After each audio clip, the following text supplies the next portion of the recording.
Georges Pérez. Georges Pérez donc est mort ce week-end à 67 ans.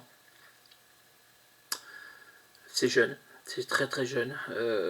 Ça a permis aussi de relativiser les choses. Parce que on se dit que en 1980, quand il dessinait les Teen Titans et que c'est devenu un succès mondial cette série, et ben il n'avait que 25 ans. Waouh! Ce qu'il était capable de faire au niveau aboutissement de ses dessins, c'était impressionnant parce qu'il n'avait que 25 ans. Ouais. Et sachant que ça faisait déjà plusieurs années qu'il dessinait, puisqu'on l'avait déjà vu sur les 4 Fantastiques, sur Marvel 2 in 1, la série qu'on avait à l'époque dans Spécial Strange, La Chose et un autre héros tous les mois. Il avait dessiné entre autres l'arc très célèbre du projet Pegasus. Les Teen Titans, j'ai pas voulu les ressortir parce que là, je pense que j'aurais pas pu tenir. Je pense que j'aurais pleuré parce que c'est vraiment quelque chose qui m'a tellement marqué visuellement, graphiquement. C'est waouh, waouh. Je vais vous présenter deux autres œuvres de Georges Pérez. On parlera de Sirène un peu à la fin. Non, on va en parler maintenant parce que je l'ai en main, ça sera plus simple.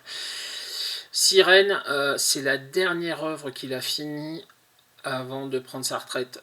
Donc il y a à peu près 6 mois qu'il nous a annoncé qu'il était condamné et que la fin était proche. Mais ça faisait déjà plusieurs années qu'il avait arrêté de dessiner. Il avait perdu la vue à un œil. Il avait des problèmes de diabète, je crois, enfin des problèmes de santé assez graves. Le dernier projet qu'il a pu finir avant de prendre cette retraite, donc c'était Sirens. Et je l'ai acheté. Et j'ai pas voulu le lire. J'ai pas voulu le lire parce que c'est la dernière œuvre de Georges Pérez, quoi. C'est-à-dire que ça, après ça, il n'y a plus rien, quoi. Il n'y a plus rien. C'est. Ouais.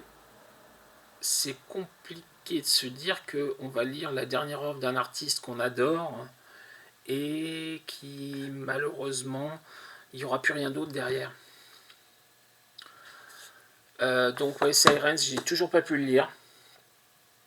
Je sais pas si je réussirai à le lire pour ma prochaine fournée. J'aimerais bien essayer d'en faire un résumé, de vous en parler.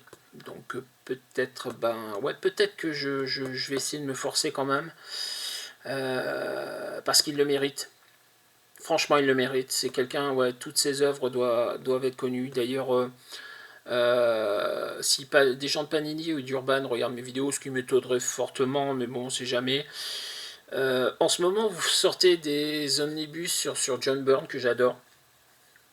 Je pense que ce serait bien que vous sortiez les œuvres de Georges Pérez qui ne sont pas ou plus disponibles dans un omnibus de Georges Pérez pour Panini. Et puis, pour ce qui est de l'œuvre majeure qui restera, d'une des deux œuvres majeures qui restera accrochée à son nom, même si pour moi c'est pas forcément ce que je préfère chez lui. Ouais, ça serait bien que vous trouviez un moyen de vous entendre, Urban et Panini, pour faire une réédition de GL Avengers. Ouais, ouais, parce que je pense que pour le coup, le meilleur moyen de lui rendre hommage, ça serait de ressortir cet album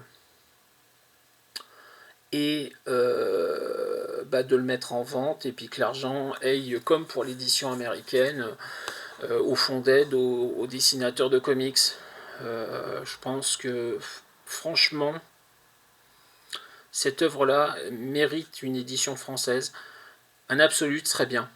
Un absolute serait bien. Je pense franchement que s'il y a une œuvre qui serait bien en absolute, ouais, c'est Justice League Avengers. Voilà, si quelqu'un de Panini ou d'Urban ou des deux passe par là, ou si quelqu'un veut leur faire remonter l'info, je sais pas si c'est faisable, je sais pas si vous le souhaitez. Moi, je pense que ça serait bien que vous le fassiez. Je vais vous présenter deux autres œuvres qui m'ont marqué de Georges Pérez. Le gant de l'infini. Le gant de l'infini. Thanos avec le gant et les 6 gemmes. Alors la version comics, j'adore les films. J'adore les films, sincèrement j'adore les films. Ça c'est 10 000 fois mieux. Ça c'est 10 000 fois mieux. J'en parlerai pas plus par ici parce que si vous l'avez pas lu, lisez-le. Et si vous l'avez lu, je pense que je crois pas qu'il y ait grand chose à reprocher à cette histoire. L'époque où Jim Starlin pouvait écrire ce qu'il voulait sans qu'on le contredise, et où il avait un artiste qui l'accompagnait d'un niveau plus qu'excellent. Franchement, ouais. Si vous n'avez pas lu ça, lisez-le parce que ça vaut son pesant de cacahuètes. Et l'autre œuvre, là, on parlait tout à l'heure de la révolution apportée par Neil Adams sur le fait de casser les codes de structure des pages de comics. Georges Pérez, il a révolutionné le comics sur un point très spécifique. On peut mettre plein de personnages dans une page de comics et on peut quand même rendre ça beau et lisible. Et ça, il l'a montré avec quelque chose que j'ai dans les mains. Crisis on Infinite Earth. Crisis on Infinite Earth, c'est vraiment ce qu'il a fait de mieux. Ce qu'il a fait de mieux graphiquement, c'est ce qu'il a fait de mieux. Il y a 2-3 histoires que je mets juste en dessous. Pour citer, à l'époque de Final Crisis, donc dans les années 2000, il a fait une mini-série Superman et la Légion qui était plus ou moins rattachée au crossover, qui est génial. La Légion des Trois Mondes, je crois que ça s'appelle un truc comme ça. C'est 5 épisodes qui sont fabuleux. Ces Avengers avec Kurt Busiek de 98, en particulier les 4 épisodes avec Ultron qui sont...